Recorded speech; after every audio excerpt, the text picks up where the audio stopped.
tumakbo. Mahabol. Ayan. Hello. Ate.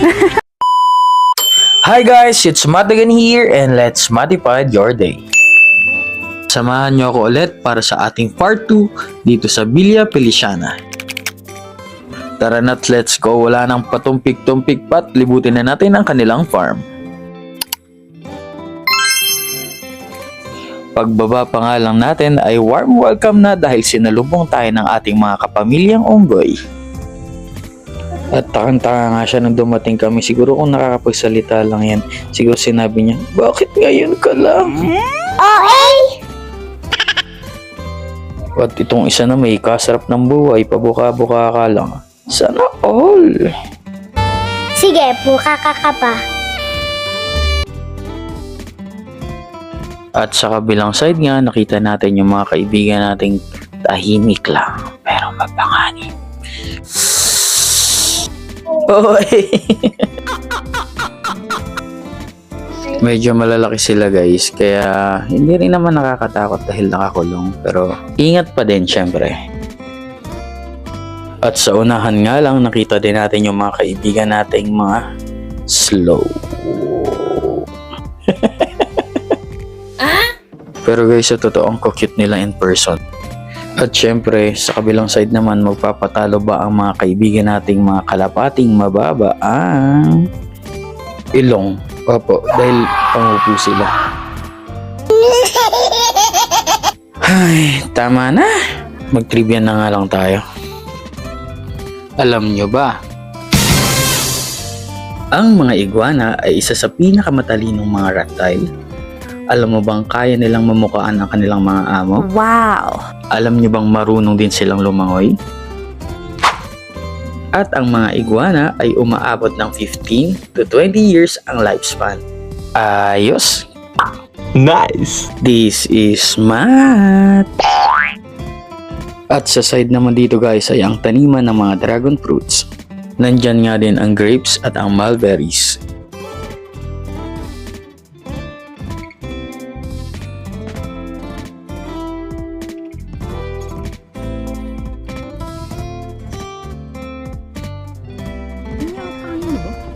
Ano yan eh?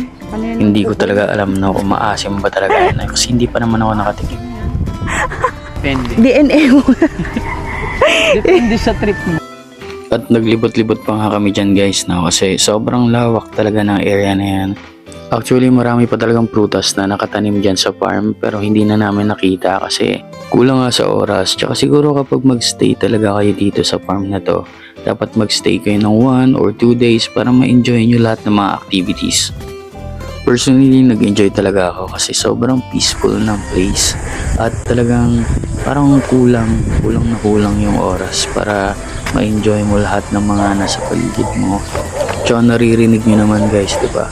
Sobrang nakaka-relax ng mga huni ng ibon, ng ihip ng hangin, at yan yung mga hindi mo talaga mararanasan sa city. Tangay.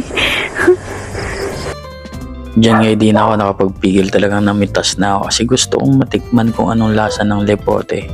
Kasi actually nakatikim na ako pero hindi ko na matandaan kung anong lasa Pan ka na talaga. be. Tama na yan. Walang hugas-hugas? Fresh from Farm. the farm. Masarap siya guys. Mas masarap yun pag may asin. So dito naman yung ating Inyo be. Alam nyo guys, sobrang nakakataba ng puso itong experience namin dito sa farm kasi isa sa mga pangarap ko kapag tumanda na kami yung magkaroon ako ng malawak na farm, magkaroon ng mga taniman, magkaroon ng mga maraming alagang hayop at syempre yung mga kinakain mo puro fresh lang tapos nakukuha mo lang sa mga paligid mo, sa taniman mo at talagang yun yung mga pangarap ko. Siguro hindi naman siya imposible kapag pinaghihirapan mo o pinag-iipunan mo yung mga ganitong klaseng buhay sa future mo. Pero in God's name, hopefully, ika nga nila, diba, walang imposible basta mangarap ka lang. At yun nga, after nga dyan guys, umikot pa kami at nakita namin itong passion fruit. Pero nagtataka lang ako guys, no? Ask ko lang naman, gaano ba ka-passionate itong mga passion fruit?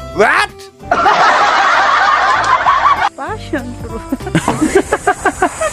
Hoy, huwag ka magalit. Huwag mong tumatawanan. Nagagalit siya. Ganun ba yung galit? Alam mo din. Parang si Mermaid. And yun, hanggang dito na lang guys. Thank you for watching and till next time. Bye! Oh, ayaw pa talagang tumigil.